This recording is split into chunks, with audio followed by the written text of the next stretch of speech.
losing streak over for the Florida Panthers as they go into Philadelphia and controlled a good amount of the game and a special milestone for Sam Reinhart. We're going to discuss that and more here on the Locked On Florida Panthers podcast.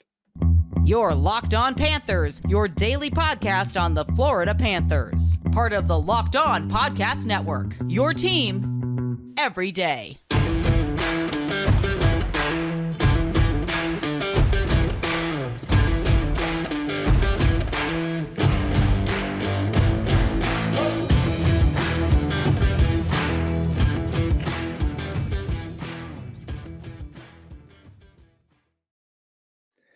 And welcome into this Monday, March 25th edition of the Locked On Florida Panthers podcast, part of the Locked On Podcast Network, where it's your team every day. Thank you for making the Locked On Florida Panthers podcast your first listen of the day. I'm Armando Velez from the Hockey News, and you follow me on X at MondoMan12. Follow the show account on X and Instagram at LO_FLA Panthers. And shout out to the everydayers who come back here and get your daily Florida Panthers fix. Today's episode is brought to you by Game Time. Download the Game Time app, create an account, and use code LOCKEDON for $20 off your first purchase. Once again, you could do that all on the Game Time app and use code LOCKEDON for $20 off your first purchase. So the Florida Panthers go into the Wells Fargo Center, defeat the Philadelphia Flyers by a final score of 4-1 on the road, get 3 out of the 4 points in this one. Anthony Stolarz, incredible for the Florida Panthers. Brandon Montour, 3 points on the night. Sam Reinhart getting 2 goals to get to goal number 50 in a game where the Florida Panthers never trailed, but with the Flyers consistently pushing, especially in the second and third period, the Florida Panthers never didn't back down and were committed to blocking shots. But here to discuss this 4-1 win for the Florida Panthers over the Philadelphia Flyers, you've heard this voice before and multiple times in the past. He is former producer and host of the Florida Panthers, formerly of Fox Sports Florida, and now working with Florida Atlantic University. He is Frank Forte. Frank, welcome back to the show, my friend. Thank you, Armando. A good Sunday night for the Cats. Yes, good Sunday night for the Cats. Good weekend for the Florida Panthers in general. 3 out of 4 points on the road, and all. And just I want to discuss more about really our takeaways for the Panthers here. I mean, you think about where you look at the box score and you see shots on goal for the Philadelphia Flyers, especially in the first period. You see 7-4 in that one. But when you think about how well and how tight the Florida Panthers were in that first period, and Stolarz not really having to work as much in that first period, and then Stolarz really getting to work where the Flyers were starting to get chances off the rush and then still getting the pads down, being on top of his crease and all. And really the Panthers just really committed to shot blocking. Like I said at the top, 26 block shots on the night, which ties his season high for the Panthers there. I mean, it was a no passengers type of night for the Panthers on Sunday night in Philadelphia.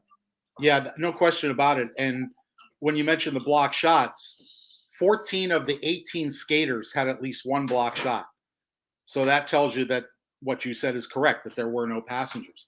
You know, it was a very low event game in the first period. I thought both teams were, very conservative. It was just get the puck, chip it out, try to forecheck, not many chances for either team. And, the Flyer, I thought in the second period, the Panthers, and some of this may have been, back to back, although the Flyers played yesterday too, but earlier in the day. So they had a few more hours to put their feet up. I think Goldie and Randy said the Panthers got to their hotel at 2 in the morning. Mm-hmm. I thought they stopped moving their feet a little bit in the second period. And as a result, the Flyers, were kind of all over them for periods of time. But Stolarz, I mean, I think it was 6 high danger chances in the second period, and he got them all. And I think I just read 13 high danger chances in the game, and he saved all but the power play. But everyone at even strength, that power play was 2-man advantage because Torts pulled the goalie, which was I thought a very good move. But yeah, I thought, and then the third, the early goal in the second period, the early goal in the third period, that makes all the difference in the world. Now you're making the Flyers chase the game. And I was at both Flyer games in Sunrise, both of which were 2-1 Flyer wins. And Tortorella makes generally, and I just tweeted this a little while ago, or X'd it, or whatever you want to call it now these days. Tortorella teams generally make you play a gritty game, no pun intended, a gritty game, and that's what the Panthers did. They put on their overalls and their work boots, and they went toe to toe with the Flyers and played that game and came away with the win. I thought there were a lot of good performances tonight. Really good. Oh yeah, and didn't even get to mention that Dmitry Kulikov returned from his 2-game suspension, had a real big block shot in the third period after Stolarz made. I thought he was solid throughout. He's one of those guys that I thought played really well, and I think he's been pretty solid pretty much all season. I think they've gotten maybe a little more out of him than they expected. They knew he was a veteran guy. He's not going to give you much offense. But I think they've gotten exactly what they expected out of him, and probably a little bit more this season. But I thought he was good tonight. Balinskis was solid. Mahura, who hasn't played a lot, when he has played, he had that nightmare game a couple of games ago where he had 10 minutes of ice time and 5 penalties. I thought he played a pretty good game. Mikkola played 25 minutes. So, I mean, like you said, everybody jumped on board. They didn't have to drag anybody along tonight. And also Steven Lawrence, who had more than 5 hits on the night. Even they switched lines with him and Stenlund going up to that third line because he was bringing that physical presence, a guy who doesn't play often as well. So, I mean, you got different guys coming in and just wanted to be part of something that when where this Florida Panthers, the goals of the Florida Panthers are, you know that even if the little chances that you get, you got to make it count for the Panthers. And I mean, really, when it comes to how the Panthers have just found ways to score. I mean, you think about passes for it's always about really the first pass out of the zone. I mean, really look at the first one that Sam Reinhart scored. Even though Nick Cousins didn't get an assist, it's a quick out on as the Panthers cleared the zone. A little bit of a risky pass, but yes, it worked. And then also when the Flyers rang it around the boards, and then Montour, who was the first one there, Montour, and then quick touch before he got it to Verhaeghe, and nice little east-west speed to get past Gidding and then finally get it past the glove of Sandstrom to trickle it in. Now 2 goals in the last 2 games after scoring not scoring in the last 14. I mean, the great first pass for the Panthers out of the zone was a big difference in this one for me as well. Yeah, it was. They didn't really turn the puck over very much, and it wasn't a first pass, but it kind of was. The second goal, the play by Montour to knock that puck out of the air on what might have been a breakaway or a 2-on-1 shorthanded rush by the Flyers, to knock that puck out of midair, get it up the ice quickly, and then they find Tarasenko. I mean, my jaw just dropped at that play by Montour. I mean, that was a fantastic play, and it leads to a big goal. So it was a playoff style game. Mm-hmm. And think about this, Armando, stylistically, how much they have changed in the past 2 seasons. Mm-hmm. Okay, from the team that's going to outscore their mistakes and win 6-4 or 6-5 or whatever, to now they're in the middle of the pack in goals scored, but they're second best in goals against. So think about how much stylistically they've changed under Paul Maurice. And it took most of last season to kind of get everybody bought into that or understanding what he wants in different situations. But clearly it's paid off this season. So a lot of growing pains along the way prior to getting it right. And Brandon Montour, all 3 of his assists were secondary assists, but what he did to get it to the guy who got the primary assist. I mean, not all secondary assists are created equal. Correct. You are absolutely right there. And then Sam Reinhart's vision to just have that cross ice to Tarasenko, who scored his first goal since his second game as a Panther against the Calgary Flames. And gotta love that confidence boost for Vladimir Tarasenko as far as like trying to fit in for what the Florida Panthers are trying to do. But we're going to transition over to segment number 2, where we're going to discuss more about our 3 stars of the game and the moment when we thought this game was won. We're going to discuss that and more here on the Locked On Florida Panthers podcast. Today's episode is brought to you by Game Time. And you shouldn't have to worry when you buy tickets to your next big event. Game Time is the fast and easiest way to buy tickets for all the sports, music, comedy, and theater events near you. With killer last-minute deals, all in prices, and view from your seat, their best price guarantee. Game Time takes the guesswork out of buying tickets. See the views from your seat before you buy, so you know exactly what to expect when you arrive. All in prices show your total upfront, so you know you're getting a great deal before you check out. Game Time has deals right up to the start of the event and even an hour after it starts. It's a place to find last-minute tickets and find exclusive flash deals for football, hockey, baseball, concerts, comedy, theater, and more. With Zone Deals, you pick the section and Game Time picks a seat for big-time savings. Download the Game Time app, create an account, and use code LOCKEDON for $20 off your first purchase. Terms apply. Again, create an account and redeem code LOCKEDON for $20 off. Download Game Time today. Last-minute tickets, lowest price, guaranteed.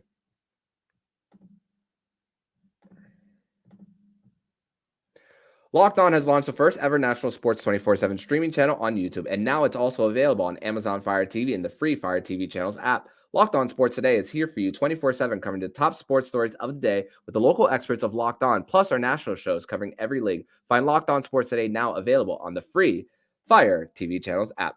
Back on this Monday, March 25th edition of the Locked On Florida Panthers podcast. Thank you once again for making the Locked On Florida Panthers podcast your first listen of the day here on a Monday, here with Frank Forte to recap this 4-1 victory for the Florida Panthers over the Philadelphia Flyers to get 3 out of 4 points on this road trip right before the Florida Panthers head right back home for 3 straight, right before going on an Eastern Canadian trip to start the month of April. And Frank, 3 stars of the game for me. It is Anthony Stolarz going 32 of 33, 3 straight wins now, 9-2-1 on the road, 938 save percentage, 1.70 GAA, the best road GAA in the NHL. Sam Reinhart, Mr. 50 now, and has 11 games to get 10 goals to break that franchise record. I think he'll need at least 1 hat trick in there in order to get Yeah, I would agree. to get there. He'll need 1. And then Brandon Montour, secondary, 3 secondary assists. Like you said, not all secondary assists are created equal, but we mentioned all the unsung heroes: Balinskis, Kulikov, Lawrence, Luostarinen diving for pucks. Especially, I mean, we didn't even mention the 3 penalty kills that the Panthers had in the first period that really changed a lot of momentum for the Cats too. I mean, it's just that really was a big game changer for the Panthers. That's not the moment where I thought the game was won, but a big first period as far as the PK. Your 3 stars, my friend. I would have to agree with you. I mean, like I said, there's a lot of guys that played well, but if you've got to narrow it down to 3, I would say those 3. You mentioned Luostarinen. I thought he was really solid all night. And what a fantastic play on the empty net goal. I mean, he went for the empty net himself, but he didn't stand. Reinhart went for the empty net. And Luostarinen didn't stand there to see if it would be icing or if it went in. He hustled down. There were 3 flyers around him, and he makes a perfect feed to Rhino for number 50.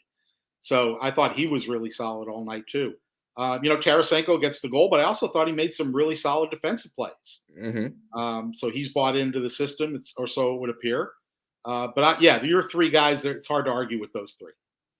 Yeah, and Luostarinen almost scoring on an empty net goal before the net got dislodged, and then also how he got that puck off to Sam Reinhart with 3 flyers going towards him and having it on his backhand in the near side corner. That's not an easy one to get out there as he was trailing too with that too, and just just overall really solid. And I mean, you think about with Luostarinen, and I mean, Barkov once again didn't play. Forsling once again didn't play. So everything's a little out of whack when it comes to Ekblad too, right? Still out. And Ekblad, which a status for a status update as far as those two. Possibility that those guys could be returning this week, all three of them. So there is a chance that they could be fully healthy come later this week. So that's also some good news that's what makes the 3 out of the 4 points in this weekend just so key when it comes to that. And yeah, you got to find a way when you've got guys out, and like the other night, when Barkov was out, not so much like the last 2 nights, but 3 games ago, it just looked like a different team. Like he brings so much to the table, even though he hasn't had a big goal scoring year. He's had a really good assist year, but just the little things he does, the zone entries on the power play, the protecting the puck along the boards, winning board battles, the face-offs, he's up around 57, 58%.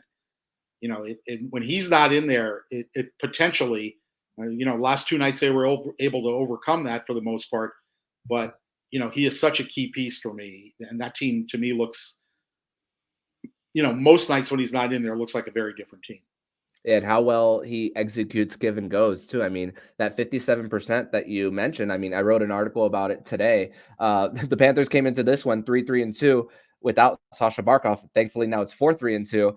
I mean, and he's taking less draws too. So it's less weight on his shoulders as far as that, especially because he's with Sam Reinhart in all situations, PK, 5-on-5, power play. You have good problems whenever you take a face off for Barkov on the left side of the ice too. So that's also I believe a good reason why Barkov is winning so many of his draws, because there's not so much weight on his shoulder. So it's a lot of quality for him, and just like the Panthers with their shots quality too. I mean, the first shot of the third period resulted in a goal with the Flyers continuously pushing and all. But let's get to go ahead. When the game was won.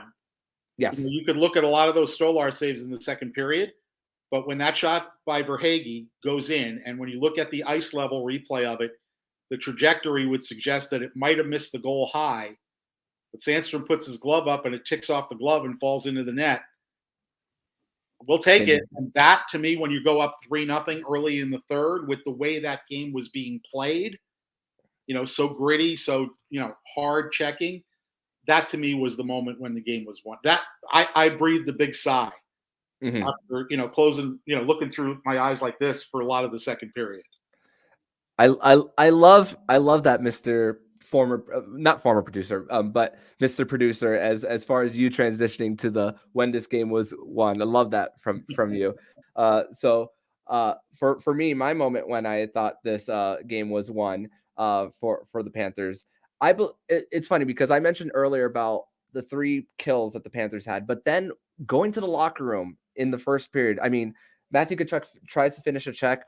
The Flyers take it personally. The Panthers, we spoke about multiple times about how Matthew Tkachuk, how in your face he gets, draws some of the most penalties in the National Hockey League, and then knowing that you have time to talk a little strategy going into when you start that second period, and then with the Florida Panthers converting on that power play once again. We spoke about Montour, that incredible play. It was basically a 5-on-3 when Tarasenko scored that. So right. When he drew the penalty, I'm thinking, man, you just found a way to survive being down, and then you make them pay on the other end. And that was when you doubled your lead and found and just never surrendered. I mean, you think about the amount of chances that the Flyers had where you had a board battle one and Couturier hits it off the post too. And then even in commercial, you're seeing they mentioned that Stolarz rubs the post as like a thank you, but also one of the TV timeouts, the broadcast on Bally mentioned how Matthew Tkachuk took the leadership in the huddle to discuss, hey, the not necessarily knowing what he said, but leading a conversation there too. And they also mentioned him wearing the only one wearing an A for all the guys who were Right. out. So not only doing that on the ice, but in between the timeouts too. Well, even if he wasn't wearing a letter, for me, with the day Matthew Tkachuk arrived with this team, he changed the personality of this team drastically. Because how many times have we said in the past the Panthers were an easy team to play against? Mm-hmm. Right? How many years was that true? Teams would come into Sunrise, they'd spend the day by the pool, whatever, and yeah, we got 2 points, no problem, right? Not anymore. I mean, he has they say he drags his teammates into the fight, and he's done that. And does he go overboard in the scrums sometimes? I wish he'd do a little less of that. I get it, but that's his persona. And Mm-hmm. and the Panthers are no longer an easy team to play against.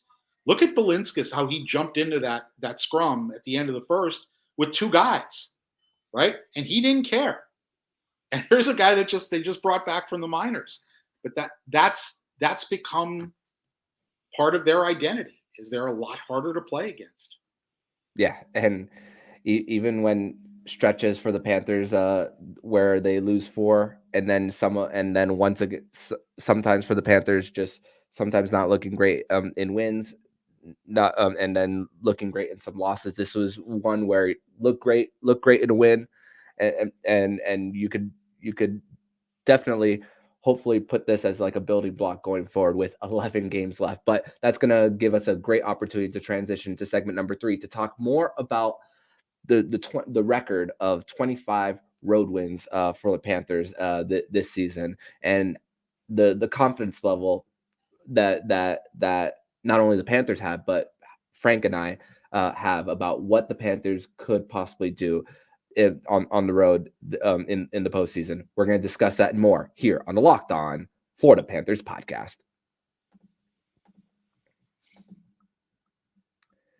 Today's episode is brought to you by Sleeper, and we are 11 games away from the postseason. And regardless of where the Panthers are in the standings, I want to remind you that you could win big by playing daily fantasy hockey on Sleeper, the official daily fantasy app of the Locked On NHL Network. Sleeper is our number 1 choice for daily fantasy sports, and especially daily fantasy hockey, because with Sleeper, you can win 100 times your cash in daily fantasy hockey contests. All you have to do is pick studs like Sam Reinhart, Alex Ovechkin, Connor McDavid, or Nathan McKinnon if they will record more or less their Sleeper projections like goals, assists, saves, plus minus, and more in a given game. To win a 100 times bet on Sleeper, you need to correctly predict the outcome of 8 player stats. You heard me, Cats fans. You can win 100 times your money playing daily fantasy hockey with Sleeper. So start paying attention and nail your picks so you can start winning big. Use promo code LOCKEDONNHL and you'll get up to a $100 match on your first deposit. Terms and conditions apply. That's code LOCKEDONNHL. See Sleeper's terms of use for details and locational availability. Third and final segment here on this Monday, March 25th edition of the Locked On Florida Panthers podcast. Thank you once again for making the Locked On Florida Panthers podcast your first listen of the day here on a Monday, here with Frank Forte. And to Frank, when you think 25 road wins for the Panthers, which like this team still has quite a few left to play. Like I mentioned at the top, their next road game won't be until April 1st against the Toronto Maple Leafs, and could be a first round opponent, could not. We still a long way to go as far as seeding for the Panthers. But when you think about how the Panthers and likely going to get home ice, and more than likely going to get home ice in the first round, maybe 2. But you think about once again how when it comes to this team, yeah, the goal is to always, number 1, win your division. Number 2, get the number 1 spot in the conference, and whatever happens on the other side. If you win the President's Trophy, cool. If you don't, whatever. But I still personally don't believe in the President's Trophy curse personally. But let's talk about numbers are not on your side, by the way. Say again? The numbers are not on your side in that. But let's let's go back to I the kid. road and the Panthers and just style of play when it Yeah. comes to that. Spoke weeks ago about Panthers don't have to rely on a last change when they're on the road, but also just discussing style, just overall style of play when it comes to forechecking and board battle wins. And when it comes to that transitioning to the road, Paul Maurice even 2 days ago said the type of game we play is a road game. Yeah. And the best way I can compare it, tell me if you have a better analogy for this. The way I compare that is in football. If there's cold weather and you're going up north, what do you need You're the going most? exactly where I was going to go. A running game. You need a running game in football in cold weather on the road. Yeah. The way I see it with hockey is forechecking, battling it up, physicality, goaltending, penalty kill. And it gives me the confidence that when the Panthers hit the road, Mhm. even if it's later on in the Eastern Conference Final, if they don't get home ice, you got to feel confident, especially with what the Panthers built last season and winning 10 straight road games and even 11 straight this Yeah. season in the regular season.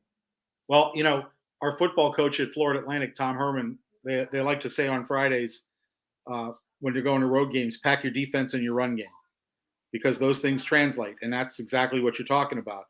The forecheck game, the board battle game, the goaltending, all those things matter big time on the road. And look how many road games they had to win in the playoffs last year just to stay alive against Boston. How many road games they won the rest of the way. So they're used to being able to play a style that wins on the road. 25 road wins is not a fluke.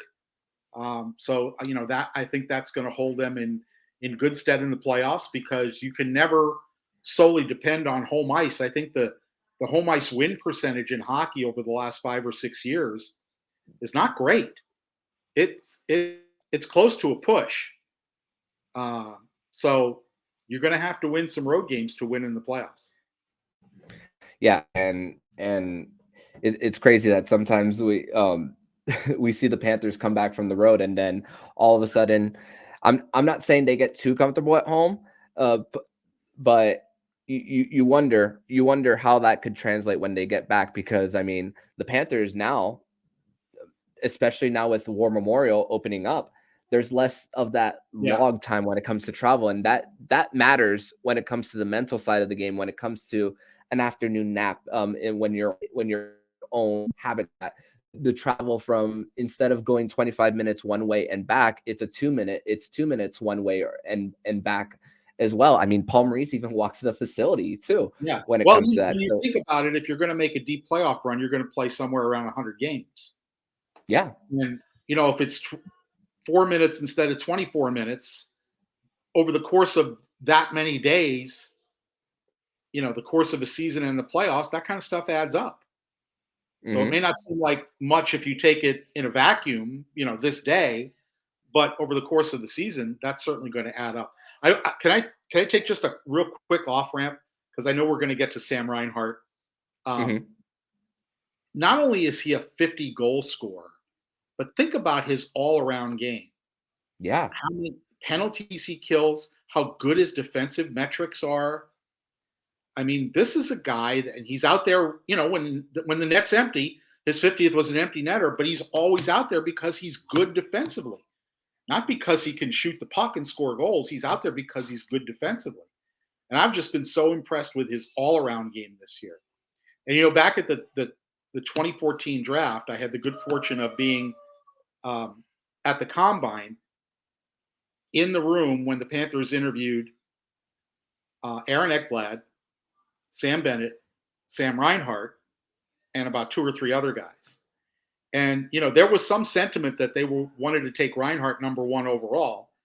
But because they had taken Barkov the year before with their first pick, they figured maybe we need to go defense because there was a need for especially a right shot defenseman. But Reinhart was a very impressive guy back then. And when they traded for him, I was like, yeah, man, this guy he's a good player and he is really going to help this team. So, but I just wanted to mention his all around game. 50 goals is fantastic. only the second Panther ever to do that. But, he is a much better all-around hockey player than the other guy who had 50 for the Panthers. As exciting as he was, and he brought people out of their seat, Pavel Bure, but we all know that he hung out at center ice and didn't play defense. But that was, teams were willing, because he was such a dynamic scorer, teams were saying, okay, that's fine. But Sam plays such a great all-around game, and I just wanted to throw that out there because people see 50 goals and they think, well, okay, he's just a goal scorer. No, that's not the case. No. And just the committing to back checking too. I mean, that's another thing that carries on the road too. I mean, gap control too for him, and just when it comes to just winning on the boards, Sam Reinhart is there when it comes to that. I mean, even had a pretty good chance on a wraparound where he just drives up the slot, retrieves the puck, and then I believe it was Cam York who blocked the opportunity for the Flyers there on Sandstrom. That could have been 50 right before, but hey, you'll take it when it comes to empty net and all. Exactly. Hey, look, like I said, he earned it. He shot the puck from his own blue line. Luostarinen chased it down, and Sam didn't stand there and say, oh, he'll just get the puck and he'll do whatever. He followed the play. He moved his feet, which is what you always hear coaches say. If you're going to score goals, if you're going to be effective, you got to move your feet. Yep. And the ability for the Panthers, speaking of moving their feet, their ability to adjust, especially after the first 5 minutes of the second period, after they scored on the power play, they were able to get back to moving their feet too. And really, lots of positives to take out of this one for the Panthers. It's crazy. 4 more road games for the Cats, and it'll all come in one road trip, which that one will end against the Boston Bruins on April 6th, a nationally televised game, which that will be the Panthers' next opponent. So big one, big one coming on Tuesday night. It's going to be an exciting one and all. But Frank, I want to thank you so much for joining me on this edition of the Locked On Florida Panthers podcast. Very thankful once again for you to join me as we recap another Panthers game. This one coming in a win. Tell everybody where they can follow you and your work online, my friend. So it's X at Frank J. Forte, also www.fausports.com. And if you get Bally Sports Florida on your cable systems, Inside the Owls Burrow, it's every Thursday and Saturday, 11:30 a.m. We also have, usually they give us an extra airing on a Thursday evening or a Friday evening. So just check that guide on your TV for Inside the Owls Burrow, all things FAU sports. We just lost our basketball coach today to Michigan, but 5-year contract for $19 million. It's hard to turn down. And he did everything he was supposed to do when he was hired. In 6 years, he took us from obscurity to a nationally recognized brand when it comes to college basketball, 2 NCAA appearances. So, great. He's a great guy. He's a wonderful coach, and we wish him all the best at Michigan. It's a tough pill to swallow, but when you're a mid-major, that's the reality of it. If your coach is good, he's going to get poached. Mm-hmm. Yeah, so different era now coming to FAU basketball, but a program that is definitely on the map. So thank you so much, Frank, and I hope to see you again very soon on the show, my friend. All right, Armando, have a great week. Thank you. Little programming note for you guys: there won't be an episode of the Locked On Florida Panthers on Tuesday to preview the game against the Boston Bruins, but we will be back with you guys on Wednesday for another edition of Wine-Ins Wednesday, where we will be recapping Tuesday night's game for the Florida Panthers against the Boston Bruins, a big showdown in Sunrise, Florida, for the Panthers to possibly take an even bigger lead in the Atlantic Division. But in the meantime, if you like what you're hearing, please subscribe to the podcast to be notified every single time the Locked On Florida Panthers podcast jumps into your podcast feed. Don't forget to also subscribe to the other shows on the Locked On NHL network, including Locked On NHL, Locked On Fantasy Hockey with Flip Livingstone and Stu Roden, and Locked On NHL Prospects. Thank you once again for making the Locked On Florida Panthers podcast your first listen of the day. So I'm Armando Velez with Frank Forte, and you've been listening to the Locked On Florida Panthers podcast, part of the Locked On Podcast Network. We're your team every day.